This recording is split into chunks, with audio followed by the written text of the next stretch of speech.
How we doing, guys? Welcome to DT's Daily. It's Monday morning, which means we get to look back on the games over the weekend. And of course, Man City won the title. Luton Town got relegated, and it was Jurgen Klopp's last game for Liverpool. How we doing, guys? Welcome to DT's Daily. That's right.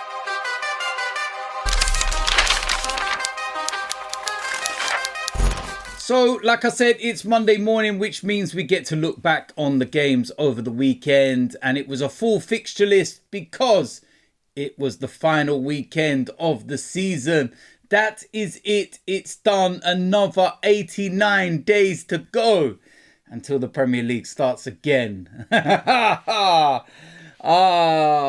much has happened. And I'm going to do a separate video in relation to the league itself, and I think I'll probably rate each team and their season and campaign, and I'll also do a video which will go into a lot of detail about Arsenal's season and, you know, where we did, you know, everything right and where we might have done something wrong. And yeah, one of those ones, isn't it? But let's go and get into the games. Jurgen Klopp's last game for Liverpool.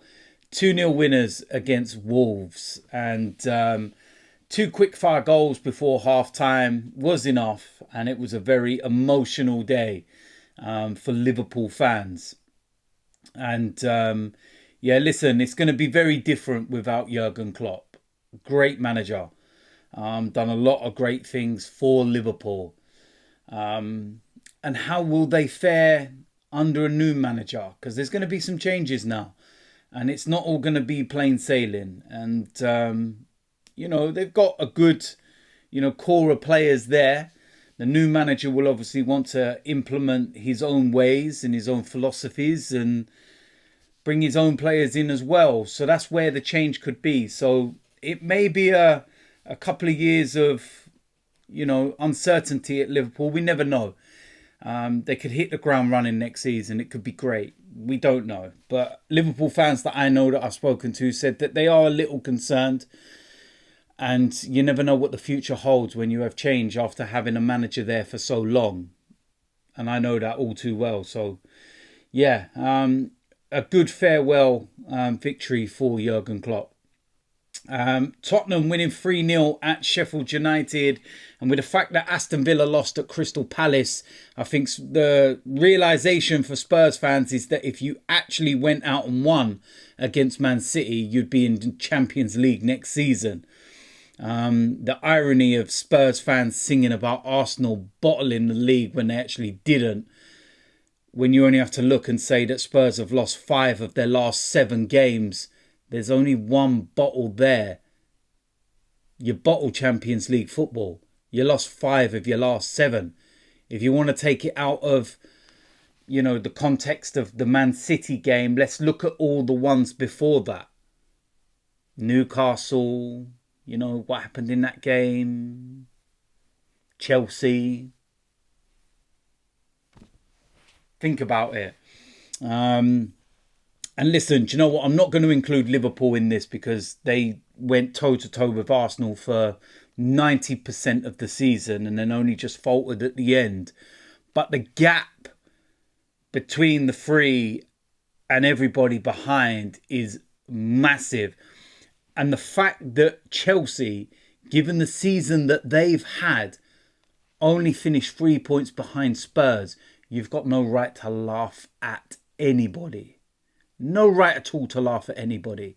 You can't sit there and call Arsenal bottlers when you've lost 5 of your last 7 games.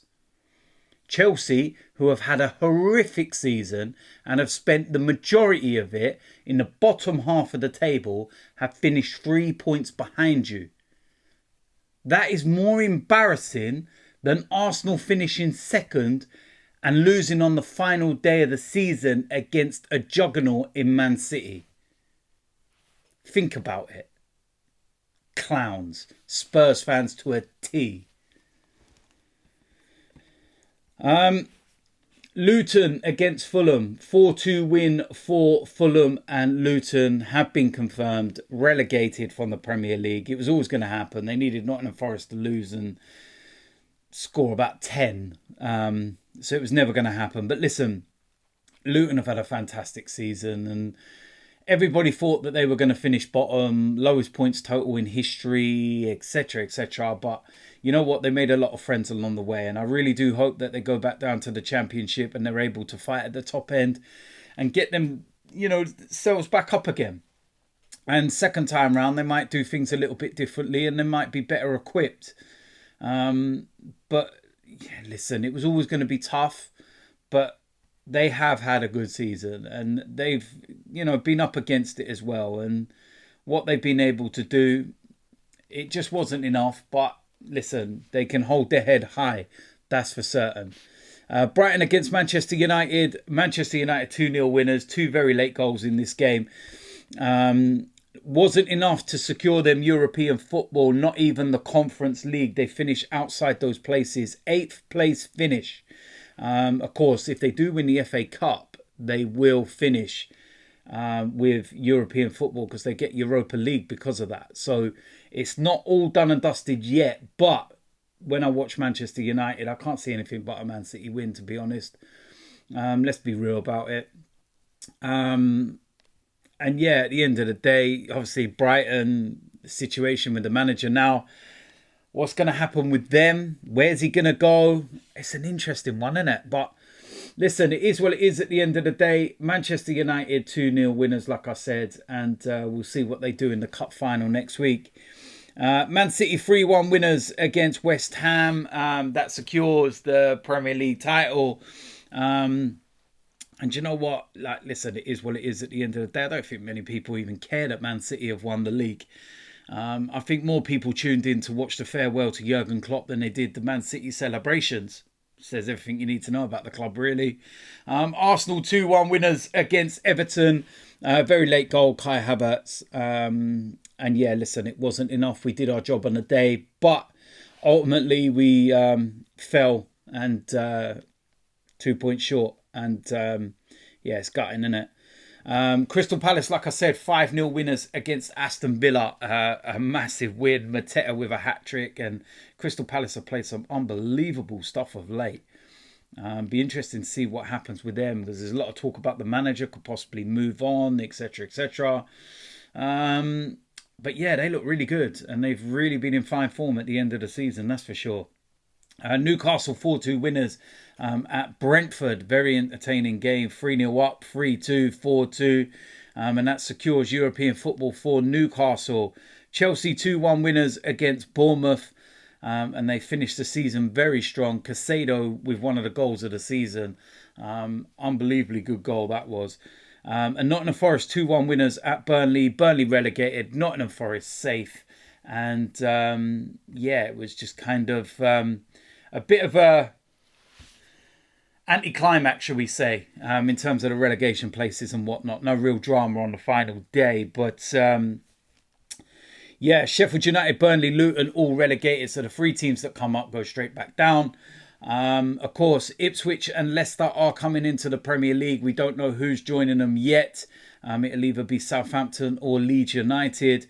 Nottingham Forest finishing 4th bottom. Brentford 5th bottom. Wow, that's poor for them, isn't it?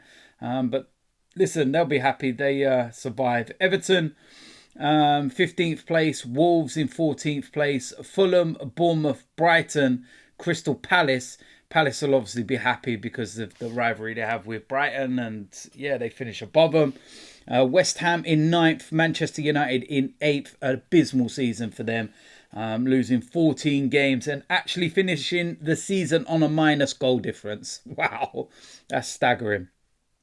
Newcastle get that Europa Conference League place, whatever it's called. Chelsea 6th. That's mad, isn't it? Like, Chelsea have finished 6th. And the season that they've had. Wow, that's actually staggering, really. Tottenham in 5th, finishing 2 points behind Aston Villa. And again, You've actually gone out and done your job. You'd be playing Champions League, wouldn't you, clowns? Aston Villa with that Champions League play, 68 points. That's like 23 points behind the champions. The gap, like I said, between those teams fighting for fourth and the top end is just mammoth now. Arsenal on 89, 91 goals scored, only 29 conceded, a goal difference of 62, the same as Man City. So listen, there we go. That is it for today's DT's Daily. The season is done. There's so much content coming out, and there's so much I'm going to be able to do very soon. I can't wait. Read between the lines, and I'll explain very soon. But yeah, listen, if you're new around here, hit the subscribe button, smash a like on this video, and I will see you a lot soon. I'm out of here.